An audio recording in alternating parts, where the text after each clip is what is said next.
'68 was a lot of revolutionary kind of things going on. The war, uh, Vietnam was cooking up very heavily. Black power, a racial divide, yeah, if you will. A lot of things going across America in '68 that we had 63, uh, Kennedy being assassinated, '68 Martin Luther King being assassinated. Matter of fact, I was 80 miles from Memphis uh, when Dr. King was shot, and I remember very clearly driving with several of my athletic friends. Listen to the radio. We were jamming. Had the radio booming high, and it cut off, and the news brief came on that Dr. King had been shot. And it was such a shock to hear that. We didn't believe it. We did not believe it. But it took a very few seconds to understand and believe that it was real. And so that even divided attitudes and opinions about race relations, just tore the fiber during that time. And so everything was centered around hatred and violence and suspicion and non-acceptance. And that was hard to deal with. I was in school, but I was at an evening program. And I remember they came running in saying, Dr. King has been shot. Dr. King has been shot. And I was like, you're just in shock. No, this cannot be true. Too young to truly understand the magnitude of what that meant, what that would mean for society, what would that mean for the voice, what would that mean for the movement. I think only until later, and as I understood the civil rights movement and Dr. King's contributions, but shocked, hurt, but too young to truly understand what a great man he was. I was studying in my home in Wichita, Kansas. I remember it well. It was a Thursday night, and it came across the TV that he'd been shot.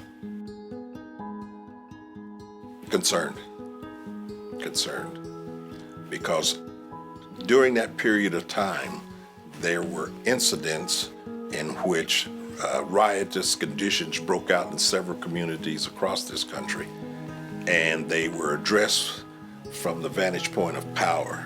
Wichita had its own experiences in which the National Guard was patrolling the Northeast community in jeeps with guns. Some of the kids had, and they were kids, teenagers had thrown rocks at cars coming through the Northeast section of that community. And when King's event occurred, I immediately knew that the cities in this country were going to erupt, and they did.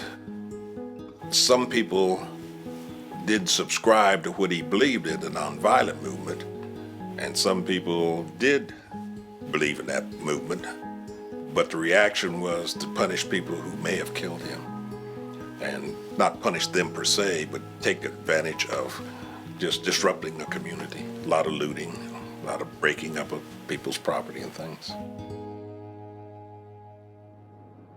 We had spring break in April, and we were driving to Colorado with another lady, and we heard on the radio about the assassination. I'll never forget that. I knew that he lived on edge, it was shocked that that happened. He accomplished a lot with the civil rights era, but he was focusing on the Vietnam War and bringing about peace. But he was in Memphis trying to help sanitation workers get better benefits and higher pay. My husband and I, my fiance at the time and I, were on the way to meet his family. And I remember getting back on the campus, we were the blacks on that campus were proactive in trying to get equal rights, and the campus itself, there wasn't, it was very accepting of us, but it really got our attention to be part of the movement, to continue the movement. I was teaching at that time in Chicago, and as a result of Dr. King's visit, I believe, one of the reasons I came back to K-State. I had, a lot of activities taking place in Chicago. K-State people came after me. Ernie Barrett, he was the assistant athletic director. So he came to Chicago to visit me about coming back to K-State to work.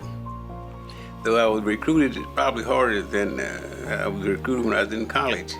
But anyway, I agreed to come back, made a visit, agreed to come back and to help set up some programs for minorities and black. I think he was encouraged, and the president of the university, I think were given encouragement by Dr. Martin Luther King that they ought to integrate their programs here. I was the first black administrator to be a part of K-State's program. When they finally hired me, they set up some special programs for black students, recruitment, because they were not being recruited. So that was one of the reasons why, I could make a contribution to the program, administrative program, and bringing in increasingly number of black students.